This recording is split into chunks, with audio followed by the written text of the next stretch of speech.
Hello, and welcome back to Theo's Coffee Break podcast, where the coffee is always on and always ready to pour at our coffee table. I'm your host, Theo, and today I'm excited to sit down with someone who brings a lifetime of experience, perspective, and a fresh chapter of life to the table.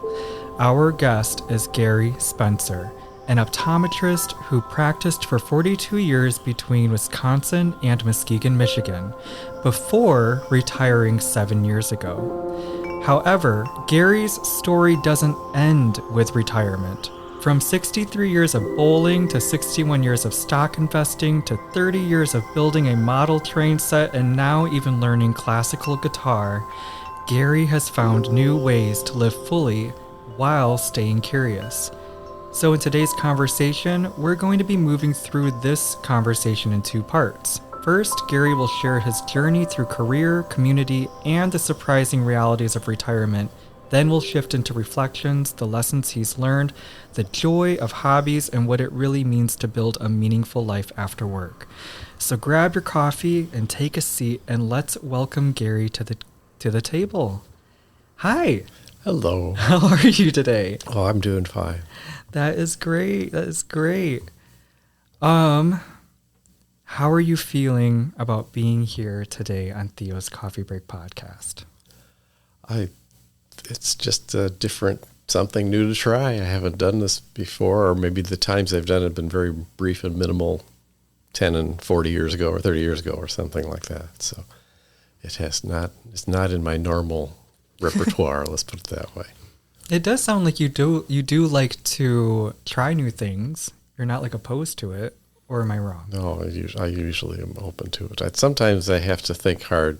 My first impulse is to say, "Oh, I don't want to do that," and then, well, maybe I could. Then, as an example, my spouse is more outgoing than I am, and they would tend to say, "Oh, we're going to do this and this, and we're going out to this party," or in the early days and things like that. I said, I don't want to do that. And I sort of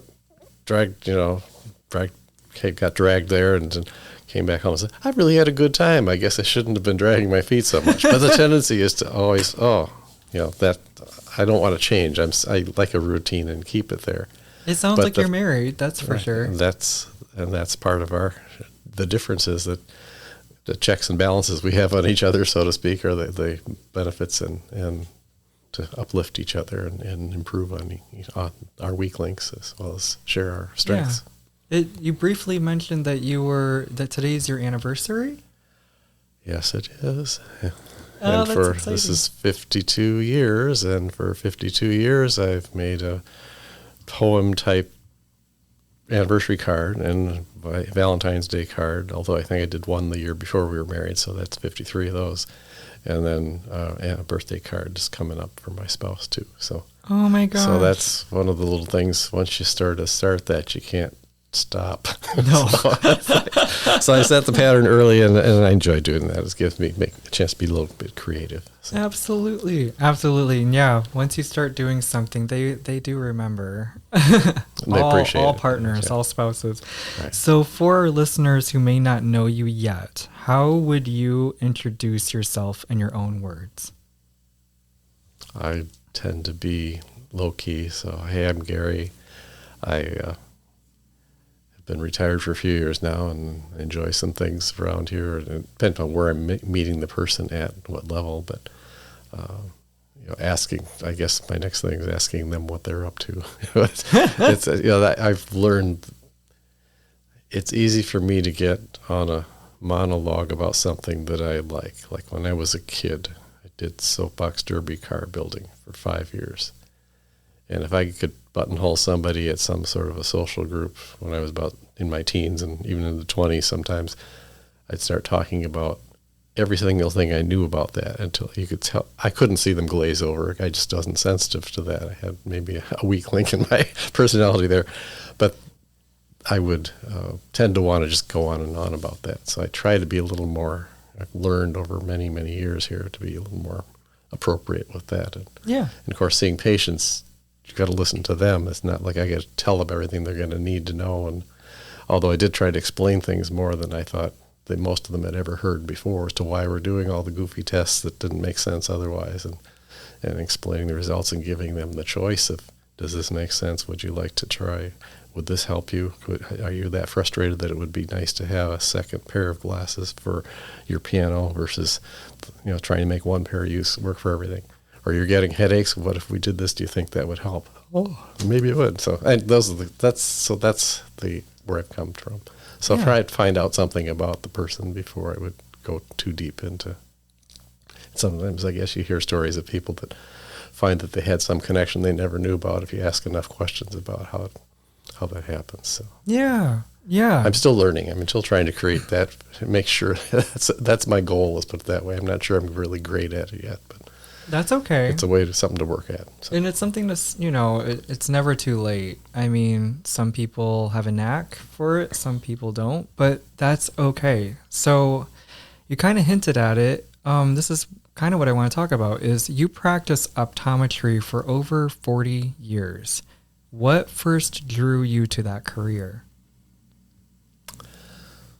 I would say the easiest way to describe it is in ninth grade, my English teacher, and actually it was a speech class, so we had to get up and give talks, was Mrs. Salmonen. I don't think she's alive anymore, but in any case, she was a very strict teacher, but we had to do research 2 careers. Well, a main career. We had to give her then a report to the class on it. And then you had to pick a second one just as an alternate. So the main one, you spent all your time on. The second one, well, the main one I wanted to be an oceanographer. So that means, that meant, as I researched it, that means going to La Jolla, California, up in Washington or Corvallis, Oregon, or Scripps Institute, and there's a full Florida place and all others. That's I can't remember anyway. Miami or someplace, and there's one up in Boston. And the Great Lakes really, oceanography that's not oceans, but there is some stuff here.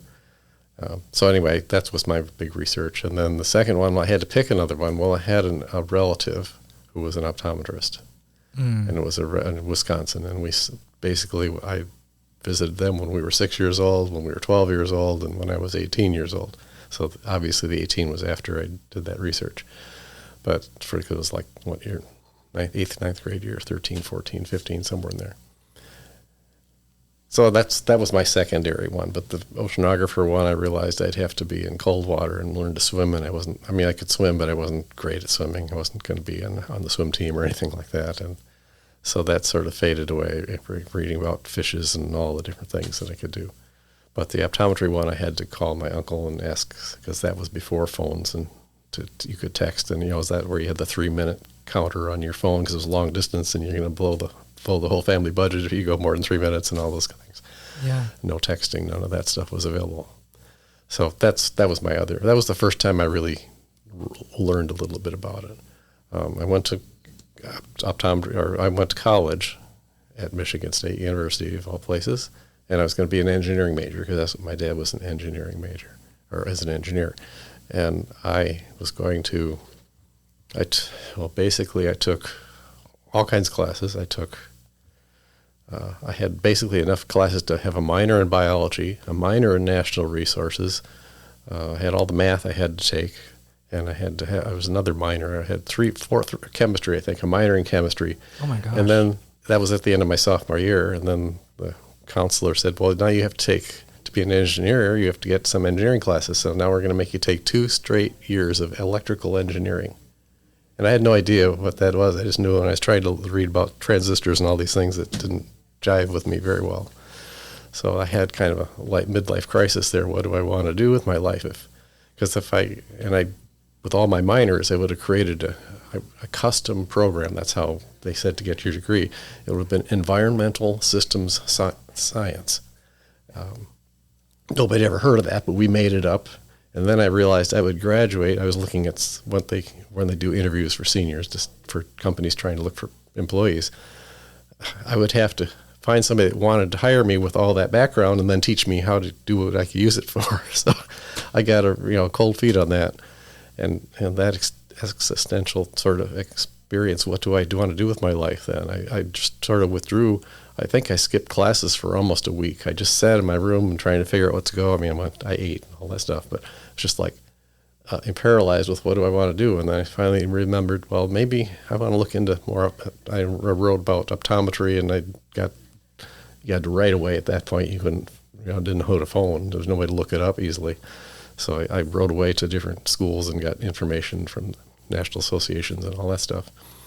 And then I went and found a counselor who was a counselor for pre-med, pre-law, and pre-optometry, I think. And I knew more about optometry by then than he did. But it was the same as the pre-med stuff. So I had to squeeze in that last semester of sophomore year. I had to squeeze in 2 semesters of physics. So I took one that was the physics for medical pre-med students, and it's like the guys blowing up balloons and shooting, arcs of things, just like as fun and games like a 5th grade class would get. And I went to about 3 or 4 of the lectures, took the midterm and the final, got an A. But then I also took the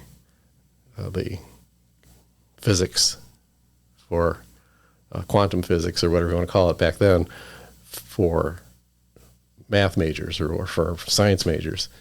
And there we're talking about theory of relativity, and if 2 spaceships are going at each other at the speed of light, and you toss a pebble out from one, and what happens? Does it hit the other? Yeah. And that was all essay and all these things, and I struggled through that. I went to every lecture. I got like a C- in the class. So, but that was the degrees I needed, and then I applied to optometry schools, and I went from there. I got accepted in one, actually down in Houston, Texas, University of Houston. And I wasn't sure I wanted to go that far away. It was going to be more expensive for all the travel, and probably wouldn't get back to Michigan from there for like Thanksgiving or Christmas or things like that, even possibly. And then I was waiting because I also applied at Ohio State University and actually Indiana University also. So the deadline to accept the invitation passed, and I let it go from Houston. And 2 days later, I got accepted at Ohio State. So the Ohio State one, I really thought I wanted to go to Indiana, but I was waiting and waiting. I said, I better not, in case I don't get into the other one, I better not give up on this one. So I picked I picked Ohio State, and I wrote a note to Indiana saying I decided I was going to go to Ohio State. And so my roommate, who's also interested in optometry, is a good student to do that. Might be a good candidate because he's applied there too. That's like a lot of education, by the way. Holy cow. It's a 2-year, there's a variety of options. You can get an accelerated, at some schools you could get an accelerated entry in if you had the right number of credits all squeezed in the first 2 years. Yeah. So some schools, like 90% of them had a bachelor's degree, and then it's the 4-year professional program in optometry school. Just like dental or medical or other things like that. Yeah. At Ohio State, about half the students, if they did enough credentials fast enough, they could get 2 years of college and then the 4-year professional program. So you could get out in 6 years and have your degree and be ready to start seeing patients. Wow. So I was able to do that. So it's accelerated a little bit. So that's basically how I ended up. The big thing there. Yeah. Of course, that's just the basics. Oh my gosh. Wow. That's really impressive though, because during that time, it sounds like you were doing a lot of not just work, but you're cultivating your career and like really nose in the books in education. I don't even know if I would have gotten a C-. Well, That's impressive. That was hard. I generally did pretty well in school. I was one of the guys that sort of, you could, on the school bus in the morning in high school, I could write my book report and turn it in and get an A because I was, my mom had been a teacher before I was born, and so the grammar and all that stuff was there. I just knew what grammar sounded right, so I could write in full sentences and get the punctuation right. I didn't learn all the rules. I just knew what made sense because I've been drummed into me all those years. Right. The who versus whom and all those different kinds of things. So It just sounded right. So, and when I went to Michigan State and had to take an English class, I'd placed out of some, but I had to take one. So I took one and was in with other kids that didn't even know to put periods at the end of sentences. Literally, maybe they're from, I call them from some of the more rural farm community areas and the school systems there, at least to me, it was shocking that they didn't have even the basic writing skill to express themselves. And, I mean, I'm not a fantastic writer, but it was just one of those things where it just came naturally to me, and I was pretty good at math and things like that too. So yeah. So looking back, what are some of the most memorable moments or lessons from your years of practice? Well, I did meet my spouse at Ohio State, and that we've been married 52 years, as we just mentioned. So something good came out of Ohio. Mm-hmm.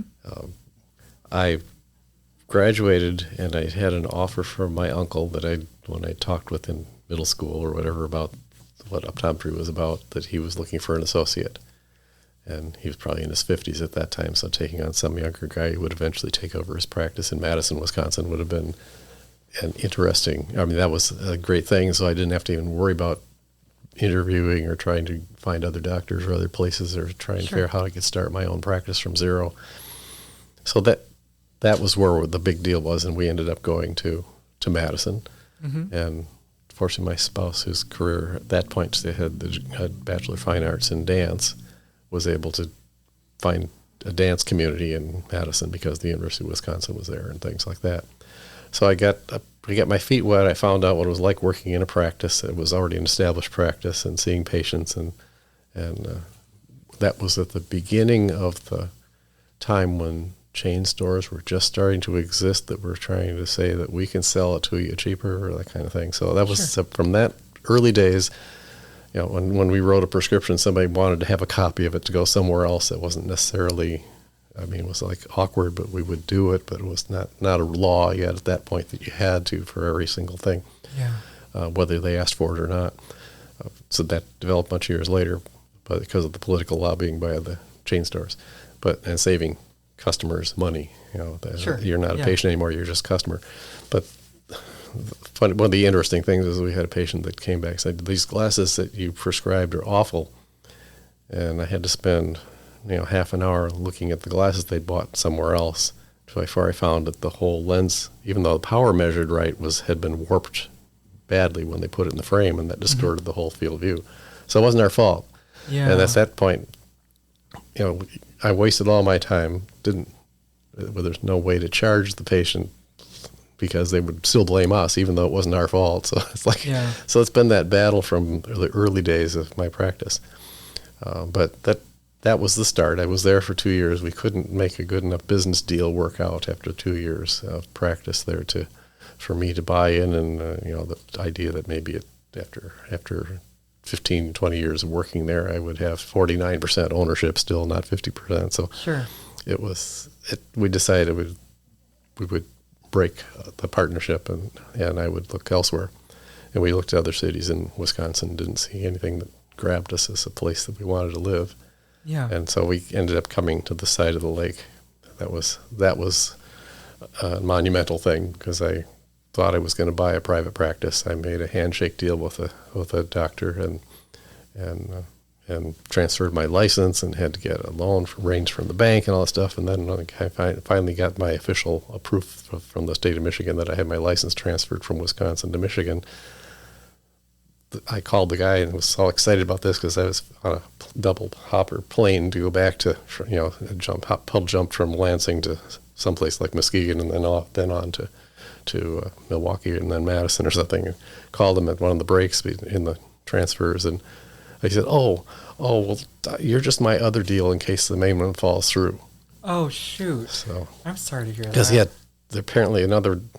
had two doctors who were about to graduate that was two sets of parents. That would mean there's more likely he'd get paid. So that was awkward. So that was the shock. So because I'd been subscribing to a local Muskegon paper while I was living in Madison, I knew about what places were there optically, and I saw in a national journal. I saw an ad with a post office box that was in Muskegon, and I had read that so-and-so doctor had just left a place and was now working at a different place in that town. So I called him out of the blue instead of writing to a post office box because I was desperately needing to do something pretty fast. We'd already sold our house and had made an offer on a house thinking it was all happening. So Yeah. so it turned out they almost fell out of their chair. How did you hear about us? No, how did you know it was us? I came in, flew in for another interview, got the job, and then flew back, and we moved and finished all of our stuff. Yeah. And it was a so-called nonprofit co-op optical place that Yeah. was. It was very union oriented. So basically, their gimmick was to pay the doctors very little, and then pay union wages to the opticians for making the glasses. And Okay. it just was one of those things where it was piecework.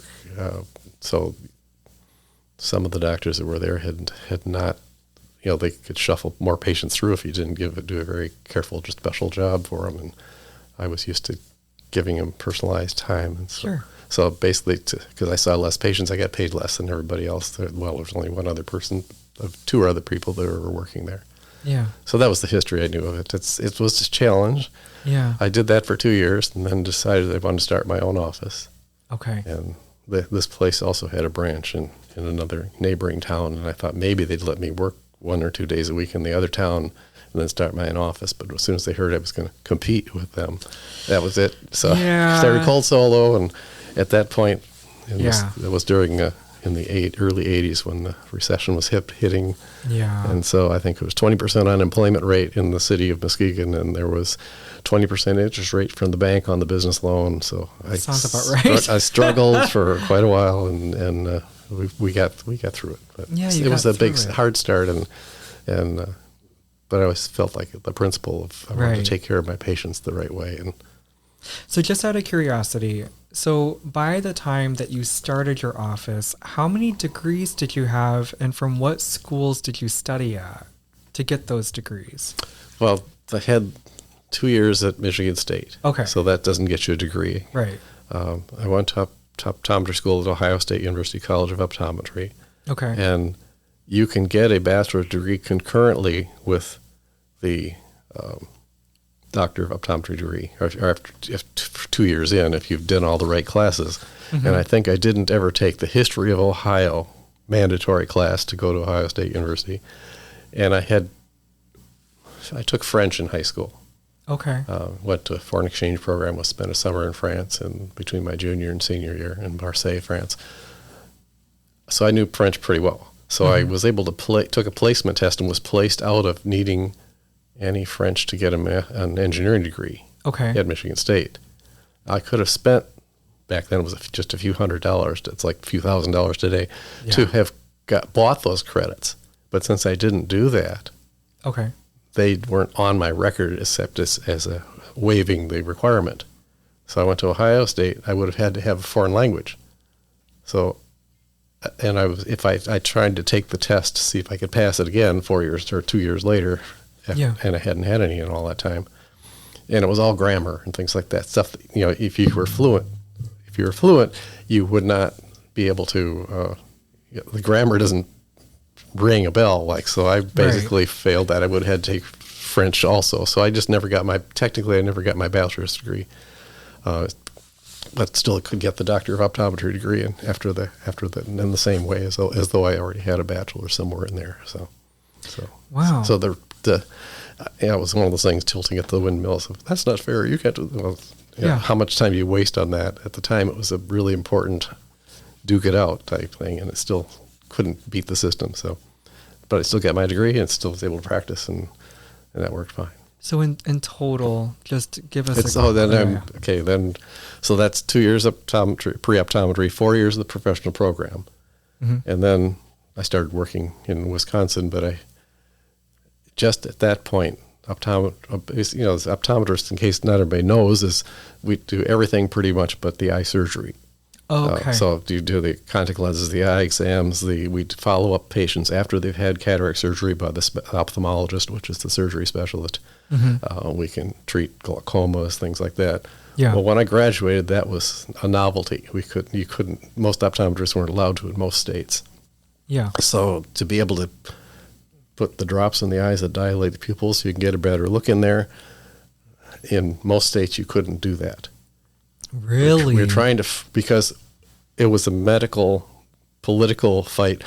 You might kill somebody if you put a drop in their eyes and dilate the pupils. It's like, because only medical doctors can do that. Of course, they have their nurse doing it. They they aren't doing it themselves anymore. But it was just one of those things. It was the political battle. So, really? So, I had no so idea. we basically, I had to take, we didn't have enough classes when I graduated to get what they call a diagnostics approval. Okay. I took classes then at University of Wisconsin for that. Now there were 20 or 30 or 40 hours of classes there to get, so I could be certified for diagnostics. And Wisconsin passed the law just when I moved to Michigan. Yeah. Michigan didn't pass the diagnostics law for like 8 more years. Okay. So I had the training to do it technically, but then in Michigan, they wouldn't let me do it because I hadn't had the classes close enough to when they made the law change. Oh my gosh. So I Okay. had to use, without doing that for the first 15, 20 years of my practice. And if there's something I just couldn't see, I had to refer it out, but if I couldn't see well enough. But Okay. they eventually they let me, they didn't quite grandfather me in, but they let me, they said, if you can pass the test that we do for that, then we'll say that's okay. Because by then we'd add another law for therapeutics where we could treat you with eye drops for antibiotics if you had eye infections, and take particles out of the eye if you had a particle embedded, things like that. So that was another 100 hours of classes. That was all taken up at Ferris State University in the pharmacy school. So we did that over weekends for 6 months or whatever, got that done. So I could get therapeutic certified, but they couldn't do that till I had the diagnostics proof. So they let me take the diagnostics test. And so basically I've had 4 universities where I've taken at least 20 or 30 hours of classes. I didn't realize And how, of course, continue education. You've got to keep Absolutely. doing something. 20, I think it's Yeah. up to 40 hours every 2 years now. Yeah. Minimum 40 hours every 2 years. Oh my gosh. Yeah, that I didn't realize this. But the one thing I didn't realize is how politics could even go into like optometry. Like you don't even think about it, but it makes sense. The Michigan State University's president was Yeah. Clifton Wharton at the time. Okay. And they just built a Denton Cooley private law school in Lansing. So and there was no law school at Michigan State. Yeah. So they wanted to put an optometry school at Michigan State. And he said, I don't want an optometry school, I want a law school or nothing. Yeah. So they got nothing. Sorry. Then he left Michigan State, went to State University of New York, which has both an optometry school and a law school. So you Yeah. get both. But meanwhile, because he couldn't put it at Michigan State politically, it was being fought by medicine, I suppose. They eventually said, well, you can have it up there where they have the auto mechanics school up at Ferris State University, and there's an optician school up there. So that's just the technical stuff. We don't have, you aren't real doctors, is what the medical profession kept saying. So we'll put you up there with those kind of trade type things. So the optometry school has been there. I didn't, but that was a year after I went down to Ohio State. So Yeah. I didn't get a chance to cross there. Yeah. And then about 6 years ago, they had actually converted a dormitory into the optometry school. So it's just cobbled it together and all that stuff. About 6 years ago, they got $20, $30 million, $40 million grant, and they built a deluxe state-of-the-art optometry school there. So now it's the best thing around. Oh my gosh. Yeah. And so anyway, and I got to tour that a few years ago before COVID hit. So Sure. So you were also involved in BNI, a business networking group, for 12 years. What did being a part of that community and that networking group mean to you? most of the people in there would be small business owners, not your big, not the Home Depot type person, but the guy who has the little grocery store or the little candle shop or the specialty restaurant or different things like that, flower shops, those kinds of people. So communing with them, and the point was, is in the community, is if you're seeing lots of clients or patients, often something comes up about maybe, I need this for that, and I know a person. So the idea is you've got maybe 20 people in this group that because every week you're hearing what they're talking about, the one in a message of what their business is about or something special is what they're doing and what they're looking for or some special offer they're having. So you can find somebody, you happen to mention it if it comes up in conversation. So the idea is it's a referrals. It's a business type arrangement, and they keep score of all the things to try and encourage everybody to keep doing it and doing their fair share and sharing the businesses and sharing the possibilities. So it's almost kind of like a collective or like a guild, so to speak, like everyone can come together and... Right, and to learn about each other and what they have to offer. Like, this is a custom jeweler who's looking for people that want to have a, custom designed wedding ring or whatever, that kind of thing. So that he's one to recommend rather than just thinking they have to go to the jeweler in the mall and pick out something from their assortment. So those are the kinds of things where we would know the value added that might be there from some of these places and refer them as an option.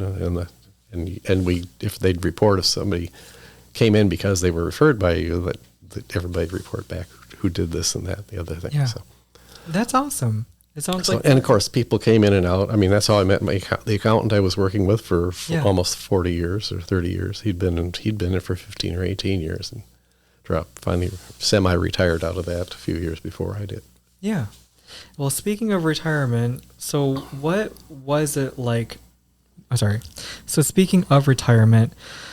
What was it like to step away from a decades-long career?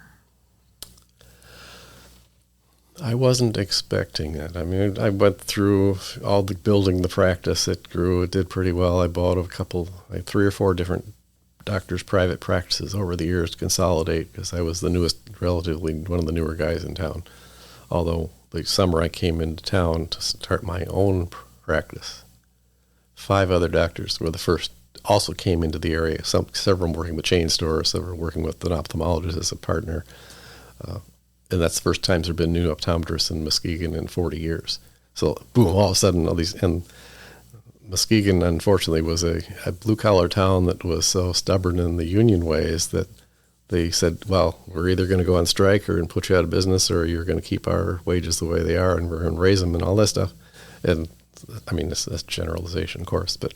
What happens is that's what started happening is they started moving the business elsewhere. So the guys that were 40s, 50s, 60s got their life of wonderful business and career, and the younger guys couldn't get a job because they didn't want to hire anybody who knew that was at that kind of a rate. So anyway, that the county of Muskegon had its heyday. The biggest was in World War II in the 1940s. Okay. By the 80s, when I came there, it was probably had dropped 30 or 40% in population. Maybe not quite that much, but it hadn't really changed in 40 years. Okay. And by the time I retired, it was barely any bigger than when I'd first come in 40 years earlier. Mm-hmm. So anytime you got a new patient, it was because you're taking it from somebody else's patient. Now, the next county south of us, which is Ottawa County, that doubled in size in that same 40 years. Mm. So if you'd been there, I mean, there's enough new people coming in that you got to get some new patients just because they got to find somebody. So it was a different kind of competition. But anyway, everything had worked pretty well. Several of the doctors I'd taken over were really, really part-time and just sort of, had a few hundred or a few dozen patients. Sometimes just the widow needed to have somebody take it over and take the records and things. So I was able to do that. But when we got to the point of retiring, the big push was from my spouse because both of our kids lived out of town, one in Ann Arbor, one down in Nashville, Tennessee. But the one in Ann Arbor had 4 kids. Our 4 grandkids were there. And Sam was afraid that we would miss their growing up if we didn't get there before they grew up. So, it's a long drive, 4-hour drive each way to get to see their school play and come back, or our choir or whatever they were up to. So I was pushed to do it a little sooner than I thought I would want to. Okay. So I had just some difficulty. We finally managed to sell the practice to another area doctor who, basically I didn't need the income from the sale of that to be my retirement, fortunately. So I didn't get very good price for it. But that survived anyway, and somebody was taking over the records. So people had something they could take care of when they finally came back every 1 or 2 or 5 or 10 years later. Yeah. We moved to Ann Arbor, and we're here almost a year, and then COVID hit. So at that point, it was kind of like, in hindsight, I was saying, I'm really glad I wasn't trying to see patients during COVID, because I think my employees would have made a lot more money than I would have, because everything would have been down, and having to have either more people, because nobody knew what was causing it. So anytime somebody touched a pair of glasses, you'd have to totally sterilize it. You would have to, everybody's wearing masks, washing all the counters. I gesticulate with my hands sometimes a little more. Yeah. And I'm not Italian, if that's the stereotype. Oh my gosh. In any case, basically, I would have been, I don't know if I could have done well with that. I mean, because you get right close to people looking in their eyes. Yeah. So it was a challenge I'm glad it was a challenge I didn't have to deal with. All the other optometrists that are still working all managed to get through it. So I turned out in hindsight to be a unfortunate time to pick to retire. Do you regret when you retire, or like the time you did it, or do you wish you waited a little bit longer? If all things had been perfect, I would have liked to see patients longer. I would have enjoyed that, but the paperwork was becoming so ridiculous. Yeah. And suddenly you're having to have electronic records, and it's in a small one-person doctor practice. Okay. That's like paying another employee, but you aren't getting rid of any employees. It's just you have to have that, and you got to worry now even more. They got to worry about security of the electronics and all those things. So yeah, there's like a whole privacy and data. Yeah, all the HIPAA policies and all the different things. Yeah, and all. That's a lot. Not only do you have to write the prescription to give to the patient, but you have to have them signing a thing saying they got it. It's like this is by the, we're still duking it out. Even as a retiree, I still write to the Congress people about how some of the 1-800 mail-in contact lens places want to be able to do an online screening to say, yeah, your eyes are fine. Now we can sell you contacts without you bothering to spend all the money to see the doctor. Yeah. That's a contact lens is a prescription, just like Valium. Sure. And apparently they were also oftentimes selling their house brand. Oh, well, if you wear that, you can wear this. And so it's like switching from Valium to codeine or something. Who knows what and it was totally different, and they were claiming it was okay. So I'm fighting about that because they're trying to get the state legislature to allow them to authorize that, and we're trying to make sure, rather than saying that they can't sell stuff, it's just saying there has to be some restrictions so that it isn't being abused by the patient, or who's trying to pinch pennies, or the chain store is trying to steer them to something else they can make a bigger profit on, even if it doesn't fit safely, or nobody would know because they aren't going to. They're just going to give it to them. So. And this is why people like you are important, because you're noticing these things that are actually worth taking a look at. Right. And please don't mistake my gaze, because I am like processing as you're talking. Okay. So my question would be, what is your idea or your vision for trying to streamline this process to make it simpler for not just you at the office, but for also the patient as well?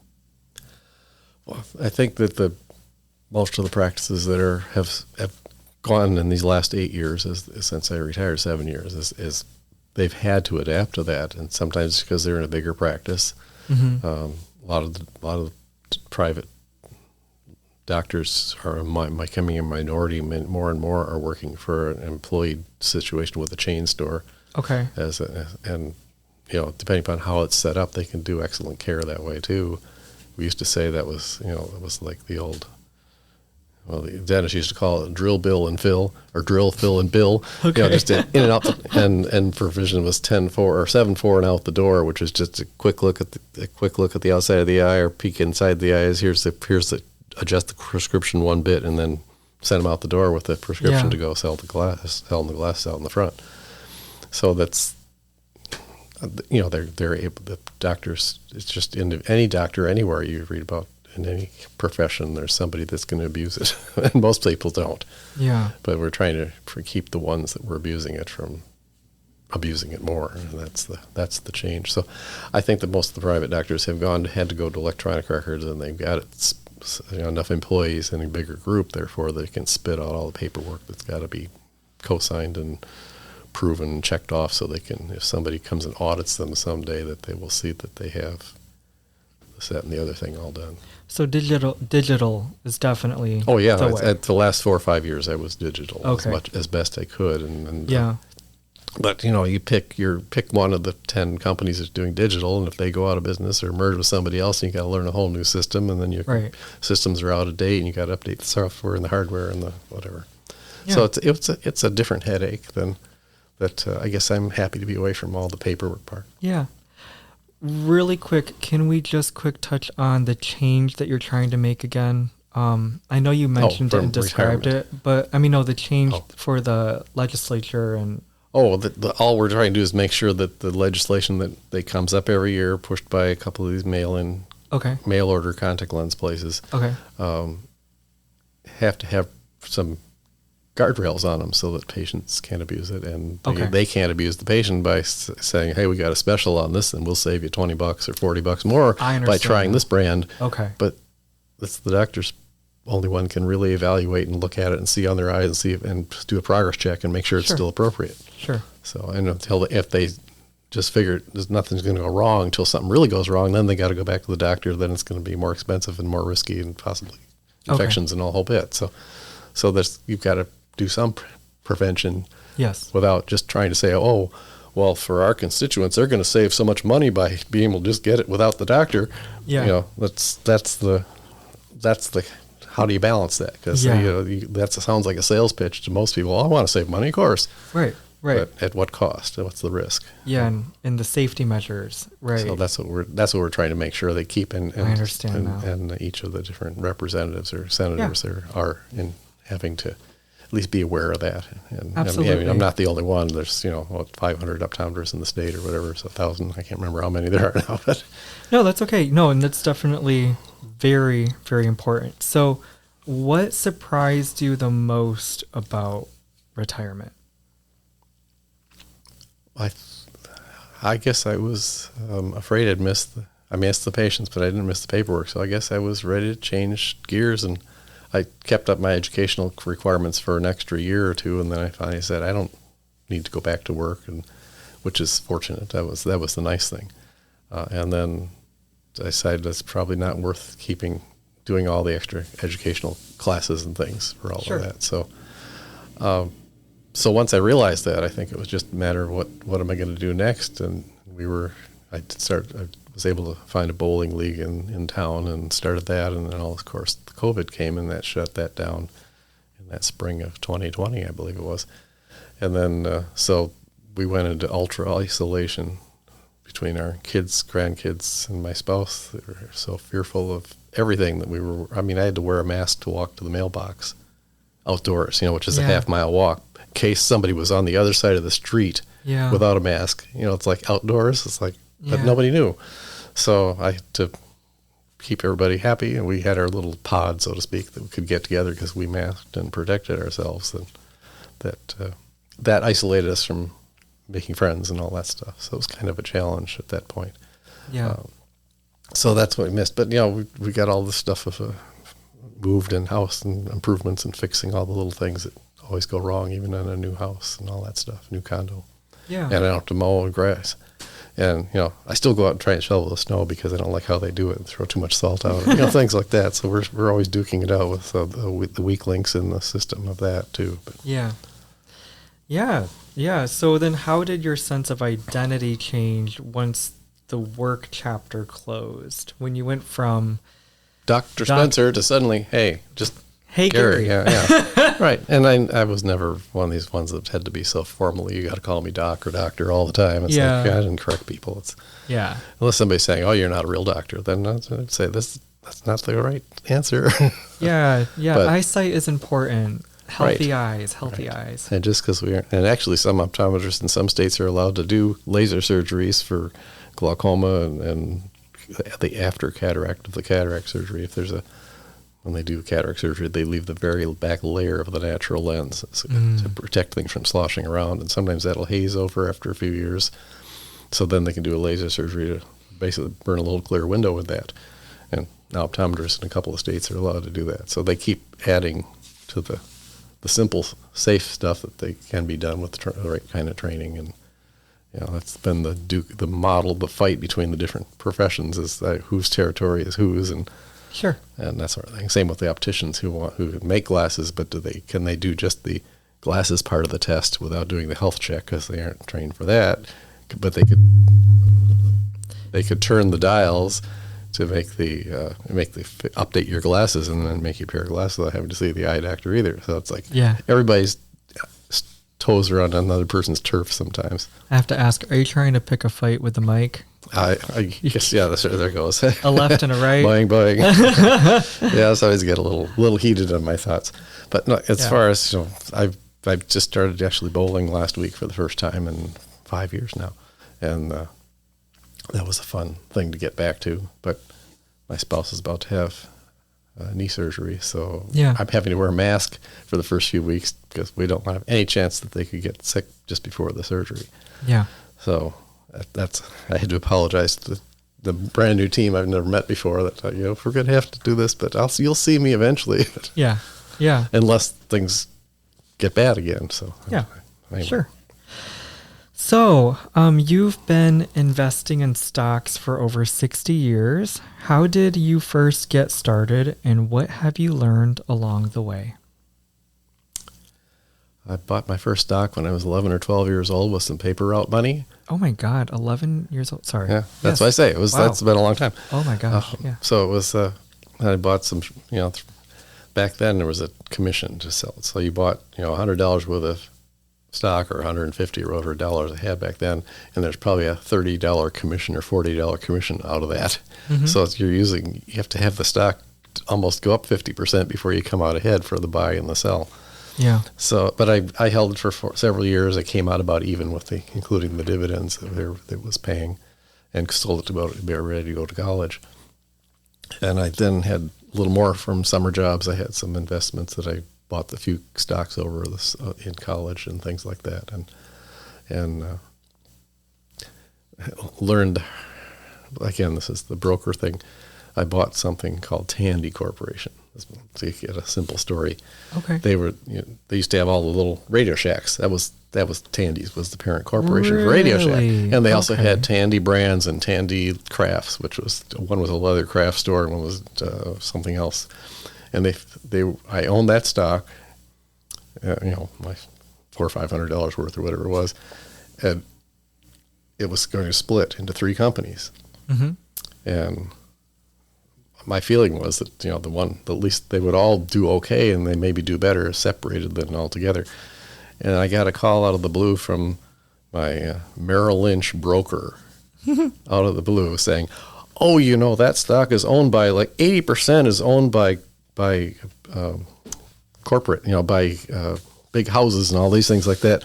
If they sell, it would just collapse. So you better sell that." So I sold it. And if I had held on to it, it would have gone up by a factor of 4 or 5 in the next 3 or 4 years because of the split and the individual things going up. And I realized all he was doing trying to churn me to get his extra $30. He was, calling some guy who had one stock and just trying to churn it for me. So I learned the hard way. I didn't want to have to take other people's advice. So I would go. By the time I got to Ohio State, I was there. The law school had a business library in it, and I could get what's called the Value Line Investment Service was subscribed there, and I could go to the law library and read that on my weekends when I wasn't doing optometry studies, and finding out about stocks and bought and sold a few things. Mm-hmm. So that's how I got started. Basically, it was just got interested. My parents probably had some stocks, and so that's where it came from. My mom and my dad had some stocks that they'd owned. So I was going to say 11 years old. That's usually not what an 11-year-old. Well, what do you do with your money? I mean, buy candy. Except I was, the whole point was the money was dear to me, and you better be saving. Just because you have paper route doesn't mean it's mad money. You're going to have to be saving it for college. So that was. You were definitely unique for an 11-year-old. Well, that was what the expectations of the parents were, but that was the hint in what we could do. Right. So, you've also been bowling on and off for more than 60 years. I probably bowled when I was 10 or 11 or 12 years old. And what keeps bringing you back to those lanes? Oh, it was just a fun thing I learned as a kid. I actually got, when I was about 16 or so, I got my own bowling ball, not just the lane ball. And I got my own pair of bowling shoes, a Brunswick leather, they look like slip-ons. And I had that bowling ball, Eddie Lubansky Special. That was apparently a big bowler from the 1950s, who nobody knew about by the 60s anyway. But I had that ball. It was probably a black rubber ball, 15-pounder, and I had that almost all my life when we were married, we bowled in a couples league one time in Madison, Wisconsin for a year, and then we moved, and then we were in a church. I was in a church league with just guys, and it was back when you could smoke in bowling alleys, and some of these guys were cigar smokers, and I would come home. I'd literally almost have to take all my clothes off at the front door before I could walk in because it was so stinky with smoke. Yeah. So at that point, after 2 or 3 years of doing that, I didn't bowl for the next 35 or 40 years. And then when I realized they didn't allow smoking in bowling alleys, inside the alleys anymore, I decided to stick my neck out and said, this might be fun, let's try that. And I got into another league. There was a person in my B&I group who was the owner of Northway Lanes bowling alley at the time in Muskegon. Okay.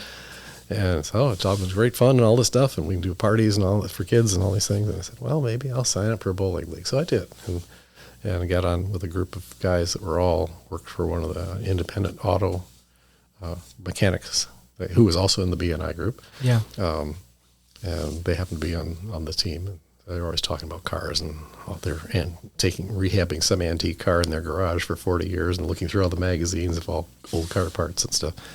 So yeah, that got me started, and I did that for 3 or 4 or 5 years, and then we moved. So then I found a league here. The only one I found was out in Saline, Michigan. Okay. So I moved to Ann Arbor since I'm sitting here in Grand Rapids right now. Yeah. But yeah, I'm thinking here, that's Ann Arbor. So that was the only bowling alley that had league teams like that. There was one that had a league that was, I think they were all Knights of Columbus League, and if you didn't have a 200 average, they didn't want you. So it's like, oh my gosh. So I said, okay, I don't think I qualify for that. So yeah, it sounds like you're like here, there, and everywhere. So I've been in a league that's been fun. I've been in a league where we were last place and had the most fun, and I've been in a league when we were almost first place a couple times, and it was just, but still had fun. So it wasn't like cutthroat or, cussing somebody out because they didn't do well on the clutch in the last 10th frame or whatever. So yeah, that's been a fun thing to do. Well, that's good. And now you're learning classical guitar. So what inspired you to start, and what has music been teaching you at this stage of life? I have a feeling that, I took piano lessons when I was a kid and got bored with it. I had trombone lessons for 6 weeks and couldn't stand it in 4th grade or whatever. You start the earliest band you could do in grade school. But I've kept up with a few piano stuffs on and off over the years after 2 or 3 years of, again, grade school and middle school type thing. Mm-hmm.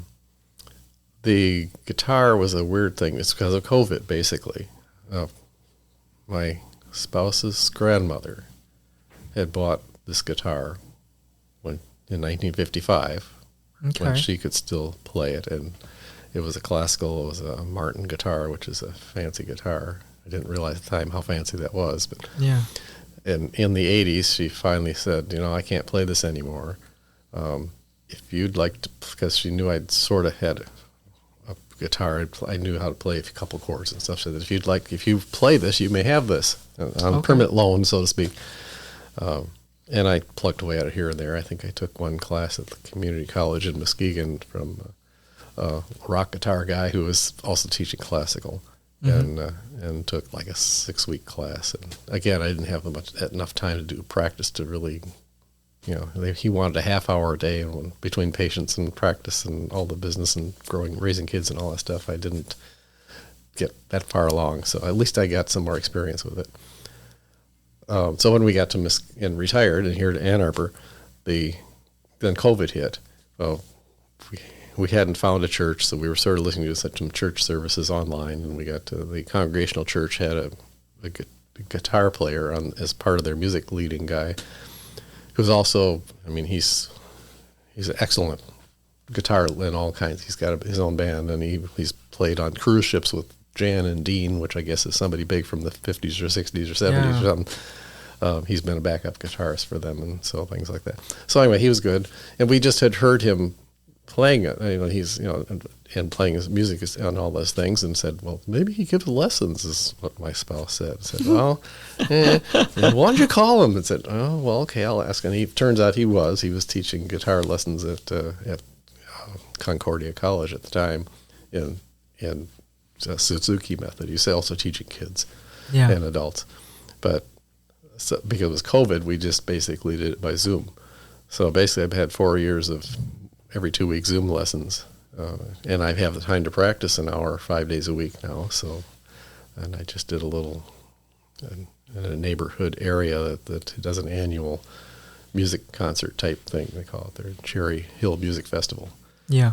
But I was allowed to come in and play a couple of songs on that. So that I've been learning after 4 years. So it keeps getting more complicated, and I keep adding more things, and it's kind of fun. So it's basically just something to inspire me to do, and it's like when you're doing something like that, whether it's playing a piano or playing guitar, it's like you do that for the hour, and it's like does time gone already? What happened? It's like you're suspended in a different world of not worrying about what's going on with the stock market or what's going on with the political or what's going on with anything else. You're just doing your music. Yeah. So that's another, call it a meditation type of thing or whatever. I do. Yeah, definitely taking advantage of learning something new, but being creative, because I am definitely getting you're like, is it a right brain thinker where you're more logical? The right brain is the artist. That's my spouse. Oh, okay. But I'm more left brain. But that's just trying to develop the right brain. That's where the music part. That's where the creative thinking. You guys are made for each other. So you definitely, because I'm getting like that left brain. Like you are. Yeah, that's the logical. That's the practical. That's the get it done. Pragmatic, the project. Build all this. Get these deadlines. All these things like that. Yeah, and you got important. It's important to have. Yeah. So you've said retirement is different and great. Can you share what you mean by that? Well, now that I don't have to worry about the 40 or 50 hours a week I was trying to see patients and paperwork and all those things, it's like, and partly is what do you do with the time? Yeah. And it's easy to fritter it away. I mean, between TV and social and things like that, it could easily be done. You read about the couch potato who just fades away when they retire. Yeah, I didn't want to be that. So that we still do if we watch a football game, we record it and then fast forward through it so we can get through 4 hours of tape time in an hour and a half and not miss anything important. We have some ways to streamline it that take the time out of the commercials, out of some of the things we would otherwise so-called waste time looking at. But as far as I've lost my train of thought now. That's okay. Basically, I just enjoy finding creative things to do, and my spouse keeps reminding me, well, are you going to sit there and play a video game with your grandson and son-in-law or again? Well, you do it once a week. It's an annual standing invitation to play StarCraft 2. And the grandchild always beats us. Oh my It's 2 against 1, and we still lose the majority of the time. But so that's one of my evenings out with social, and then we got sometimes they would go down and do art in the basement, in an unfinished basement. They've got an art area, and I've got my train set I started building 30 years ago. And what it really comes down to is like how you spend your time in retirement, because from my background, you're not the first retired person I've talked to, but there's a running theme here about like connection, making sure that, your independent hobbies are important, but spending time with other people is never wasted. Okay. And so, might be a video game. That's more of my weak link, because I tend to be not so, one-to-one, I can talk with people pretty easily. When I'm in a big party or group or something like that, I usually have trouble not being the wallflower, so to speak, or not that. My spouse is usually the opposite. They would be more likely to drag me out there to the party. Here's my friends. They go to places and have several friends that they see routinely. Yeah. And except for being friendly with the cashier or the gas station attendant or whatever else, different things where you're out and where it's just they're on duty, so to speak, grocery store clerk or something, and treating them like real people, not just like the negative that you see occasionally that they talk about. That's my social thing. So I'm working on, like the bowling team, just finally realizing I haven't had any outside groups like that for a long time. It's just trying to be allowed to venture out beyond the family connections and things. Yeah.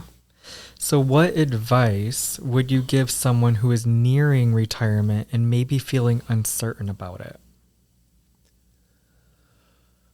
Well, I guess the one way to look at it is if you make sure you can afford to retire, and if you can afford to retire, definitely plan to do it. And if there's a way to work part-time for a while and ease your way into it, because then you can find out I've heard the story about the person who says, I'm going to retire in golf.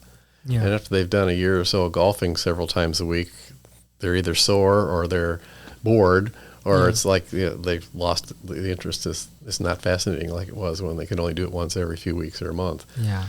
So you have ideas of what you want to do, maybe experiment with it if you're in a position where you can put one foot in the water and maybe have a company that would allow you to work or a way you can run your business part-time or something if you're self-employed. But that's I think the easiest way. Yeah. And then looking back across your life, what are you most proud of? I'm proud of how I've been able to be a spouse, raise the kids and had them be comfortable, successful, and happy with what's going on with their lives, and being able to have most of nobody's 100%, but most of my patients all thought I was great, and will miss me when I'm not there. I've had occasionally somebody's crossed paths on Facebook or something. Said, "Oh, Doc, I haven't seen you for so long. I really miss you." Yeah. So that's hearing that. It's like when you have the school teacher that suddenly, I was in study hall in high school, junior high school.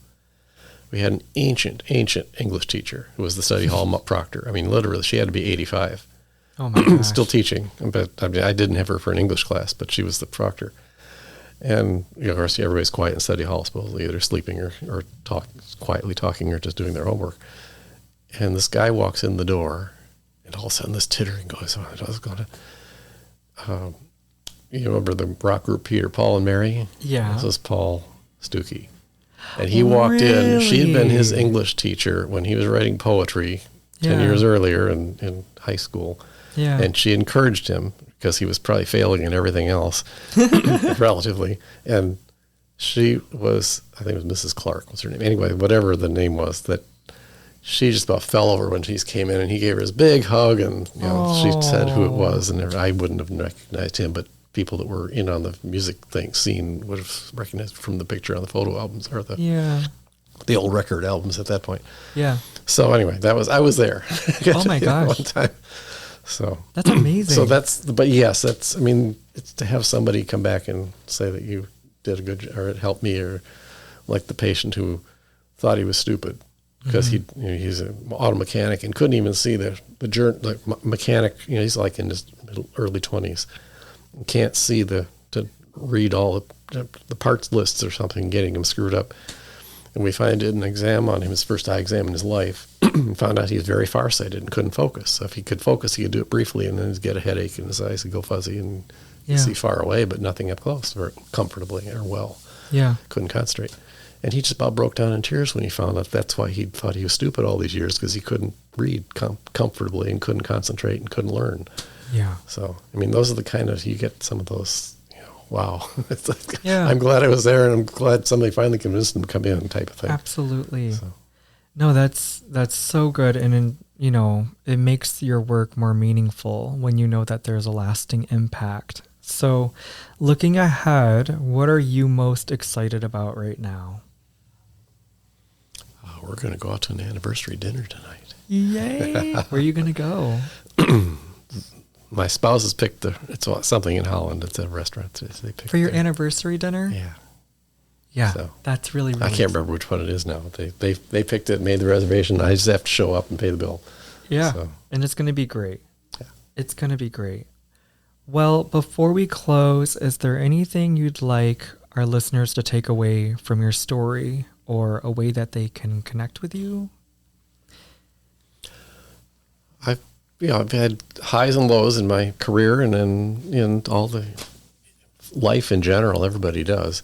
I guess I've always had a little more optimist attitude than a pessimist attitude. Or if I've got a little bit of pessimist part, I get over it really fast.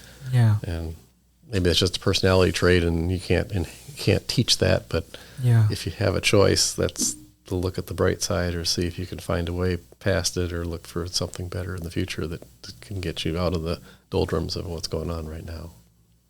I really needed to hear that today, actually. That's really, really wonderful advice. To be able to look past what's causing you discomfort and just believing that there's something better. I mean, you're allowed to feel there. it. You just don't have to Absolutely. live and grovel in it.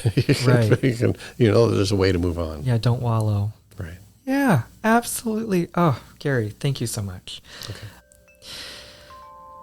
Gary, thank you so much for joining us today and for showing us that life doesn't stop after work. It just takes on a new shape. Your story is a reminder that with curiosity, discipline, and joy, those are lifelong pursuits, whether it's through your stocks or trains, bowling, or music. But what we've learned today to be the most important thing is that retirement really can be different and great at the same time. So to everyone listening, thank you for sharing this moment with us at Theo's Coffee Break Podcast. And remember, the coffee is always on and it's always ready at our table, and you're always welcome here.